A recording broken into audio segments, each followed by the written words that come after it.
Chapter 8 of Alice's Adventures in Wonderland by Lewis Carroll. The Queen's Croquet-Ground. A large rose tree stood near the entrance of the garden. The roses growing on it were white, but there were 3 gardeners at it busily painting them red. Alice thought this a very curious thing, and she went nearer to watch them, and just as she came up to them she heard one of them say, "Look out now, 5, don't go splashing paint over me like that." "I couldn't help it," said 5 in a sulky tone. 7 jogged my elbow." On which 7 looked up and said, "That's right, 5, always lay the blame on others." "You'd better not talk," said 5. "I heard the Queen say only yesterday you deserve to be beheaded." "What for?" said the one who had first spoken. "That's none of your business to," said 7. "Yes, it is his business," said 5, "and I'll tell him. It was for bringing the cook tulip roots instead of onions." 7 flung down his brush, and had just begun, well, of all the unjust things, when his eye chanced to fall upon Alice, as she stood watching them, and he checked himself suddenly. The others looked around also, and all of them bowed low. "Would you tell me," said Alice, a little timidly, "why you are painting those roses?" 5 and 7 said nothing, but looked at 2. 2 began in a low voice, "Why, the fact is, you see, miss, this here ought to have been a red rose tree, and we put a white one in by mistake, and if the Queen was to find out, we should all have our heads cut off, you know. So you see, miss, we're doing our best afore she comes to—" At this moment, 5, who had been anxiously looking across the garden, called out, "The Queen! The Queen!" and the 3 gardeners instantly threw themselves flat upon their faces. There was a sound of many footsteps, and Alice looked round, eager to see the Queen. First came 10 soldiers carrying clubs. These were all shaped like the 3 gardeners, oblong and flat, with their hands and feet at the corners. Next, the 10 courtiers. These were ornamented all over with diamonds, and walked 2 and 2, as the soldiers did. After these came the royal children. There were 10 of them, and the little dears came jumping merrily along hand in hand, in couples. They were all ornamented with hearts. Next came the guests, mostly kings and queens, and among them Alice recognized the White Rabbit. It was talking in a hurried, nervous manner, smiling at everything that was said, and went by without noticing her.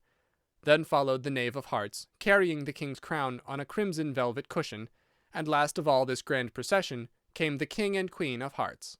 Alice was rather doubtful whether she ought not to lie down on her face like the 3 gardeners, but she could not remember ever having heard of such a rule at processions. And besides, what would be the use of a procession, thought she, if people had to lie down upon their faces, so that they couldn't see it? So she stood still where she was, and waited. When the procession came opposite to Alice, they all stopped and looked at her, and the Queen said severely, "Who is this?" She said it to the Knave of Hearts, who only bowed and smiled in reply. "Idiot!" said the Queen, tossing her head impatiently, and turning to Alice, she went on, "What's your name, child?" "My name is Alice, so please your Majesty," said Alice very politely, but she added to herself, "Why, they're only a pack of cards, after all. I needn't be afraid of them." "And who are these?" said the Queen, pointing to the 3 gardeners who were lying round the rose tree, for you see, as they were lying on their faces, and the pattern on their backs was the same as the rest of the pack, she could not tell whether they were gardeners, or soldiers, or courtiers, or 3 of her own children. "How should I know?" said Alice, surprised at her own courage. "It's no business of mine." The Queen turned crimson with fury, and after glaring at her for a moment like a wild beast, screamed, "Off with her head! Off!" "Nonsense!" said Alice very loudly and decidedly, and the Queen was silent. The King laid his hand upon her arm, and timidly said, "Consider, my dear, she is only a child." The Queen turned angrily away from him, and said to the Knave, "Turn them over." The Knave did so very carefully with 1 foot. "Get up!" said the Queen in a shrill, loud voice, and the 3 gardeners instantly jumped up and began bowing to the King, the Queen, the royal children, and everybody else. "Leave off that!" screamed the Queen. "You make me giddy!" And then, turning to the rose tree, she went on, "What have you been doing here?" "May it please your Majesty," said 2 in a very humble tone, going down on one knee as he spoke. "We were trying—" "I see," said the Queen, who had meanwhile been examining the roses. "Off with their heads!" And the procession moved on, 3 of the soldiers remaining behind to execute the unfortunate gardeners, who ran to Alice for protection. "You shan't be beheaded," said Alice, and she put them into a large flower pot that stood near. The 3 soldiers wandered about for a minute or two, looking for them, and then quietly marched off after the others. "Are their heads off?" shouted the Queen. "Their heads are gone, if it please your Majesty," the soldiers shouted in reply. "That's right," shouted the Queen. "Can you play croquet?" The soldiers were silent, and looked at Alice, as the question was evidently meant for her. "Yes!" shouted Alice. "Come on, then!" roared the Queen, and Alice joined the procession, wondering very much what would happen next. It's a very fine day," said a timid voice at her side. She was walking by the White Rabbit, who was peeping anxiously into her face. "Very," said Alice. "Where is the Duchess?" "Hush, hush!" said the Rabbit in a low, hurried tone. He looked anxiously over his shoulder as he spoke, and then raised himself upon tiptoe, put his mouth close to her ear, and whispered, "She's under sentence of execution." "What for?" said Alice. "Did you say 'what a pity'?" the Rabbit asked. "No, I didn't," said Alice. "I don't think it's at all a pity. I said, 'what for?'" "She boxed the Queen's ears," the Rabbit began. Alice gave a little scream of laughter. "Oh, hush!" the Rabbit whispered in a frightened tone. "The Queen will hear you.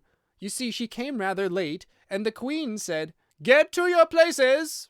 shouted the Queen in a voice of thunder, and people began running about in all directions, tumbling up against each other. However, they got settled down in a minute or two, and the game began. Alice thought she had never seen such a curious croquet-ground in all her life. It was all ridges and furrows.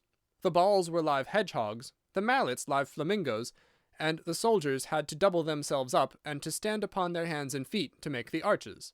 The chief difficulty Alice found at first was in managing her flamingo.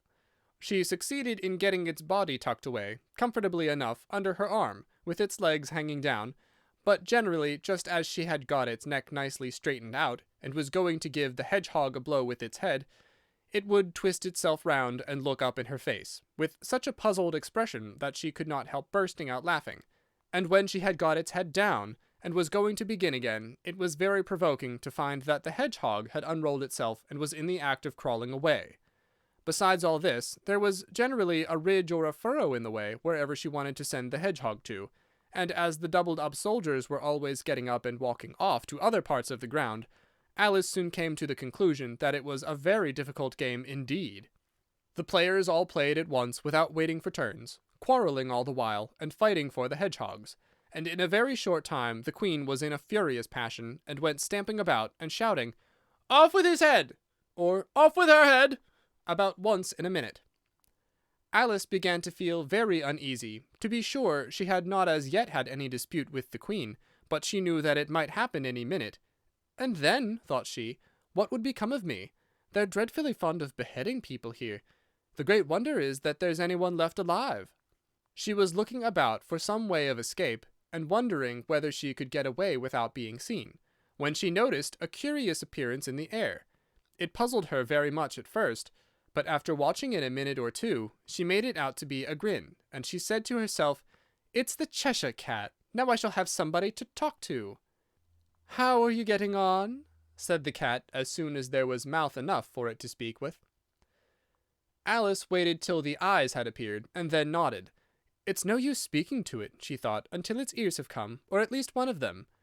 In another minute the whole head appeared, and then Alice put down her flamingo, and began an account of the game, feeling very glad she had someone to listen to her. The cat seemed to think that there was enough of it now in sight, and no more of it appeared. "I don't think they play at all fairly," Alice began in a rather complaining tone. "And they all quarrel so dreadfully one can't hear oneself speak, and they don't seem to have any rules in particular. At least, if there are, nobody attends to them. And you've no idea how confusing it is, all the things being alive. For instance, there's the arch I've got to go through next, walking about at the other end of the ground. And I should have croqueted the Queen's hedgehog just now, only it ran away when it saw mine coming." "How do you like the Queen?" said the cat in a low voice. "Not at all," said Alice. "She's so extremely—" Just then she noticed that the Queen was close behind her listening, so she went on, "likely to win, that it's hardly worth while finishing the game." The Queen smiled and passed on. "Who are you talking to?" said the King, coming up to Alice, and looking at the cat's head with great curiosity. "It's a friend of mine, a Cheshire cat," said Alice. "Allow me to introduce it." "I don't like the look of it at all," said the King. "However, it may kiss my hand if it likes." "I'd rather not," the cat remarked. "Don't be impertinent," said the King, "and don't look at me like that." He got behind Alice as he spoke. "A cat may look at a king," said Alice. "I've read that in some book, but I don't remember where." "Well, it must be removed," said the King very decidedly, and he called to the Queen, who was passing at the moment. "My dear, I wish you would have this cat removed." The Queen had only one way of settling all difficulties, great or small. "Off with his head!" she said, without even looking round. "I'll fetch the executioner myself," said the King eagerly, and he hurried off. Alice thought she might as well go back and see how the game was going on, as she heard the Queen's voice in the distance, screaming with passion. She had already heard her sentence 3 of the players to be executed for having missed their turns, and she did not like the look of things at all, as the game was in such confusion that she never knew whether it was her turn or not. So she went in search of her hedgehog. The hedgehog was engaged in a fight with another hedgehog, which seemed to Alice an excellent opportunity for croqueting one of them with the other. The only difficulty was that her flamingo was gone across to the other side of the garden, where Alice could see it trying, in a helpless sort of way, to fly up into one of the trees. By the time she had caught the flamingo and brought it back, the fight was over, and both the hedgehogs were out of sight. "But it doesn't matter much," thought Alice, "as all the archers are gone from this side of the ground." So she tucked it under her arm, that it might not escape again, and went back for a little more conversation with her friend. When she got back to the Cheshire Cat, she was surprised to find quite a large crowd collected round it. There was a dispute going on between the executioner, the King, and the Queen, who were all talking at once, while all the rest were quite silent, and looked very uncomfortable. The moment Alice appeared, she was appealed to by all 3 to settle the question, and they repeated their arguments to her, though, as they all spoke at once, she found it very hard indeed to make out exactly what they said. The executioner's argument was, that you couldn't cut off a head unless there was a body to cut it off from, that he had never had to do such a thing before, and he wasn't going to begin at his time of life. The King's argument was, that anything that had a head could be beheaded, and that you weren't to talk nonsense. The Queen's argument was, that if something wasn't done about it in less than no time, she'd have everybody executed all round. It was this last remark that had made the whole party look so grave and anxious. Alice could think of nothing else to say but, "It belongs to the Duchess. You'd better ask her about it." "She's in prison," the Queen said to the executioner. "Fetch her here." And the executioner went off like an arrow. The cat's head began fading away the moment he was gone, and by the time he had come back with the Duchess, it had entirely disappeared. So the King and the executioner ran wildly up and down looking for it, while the rest of the party went back to the game. End of chapter 8.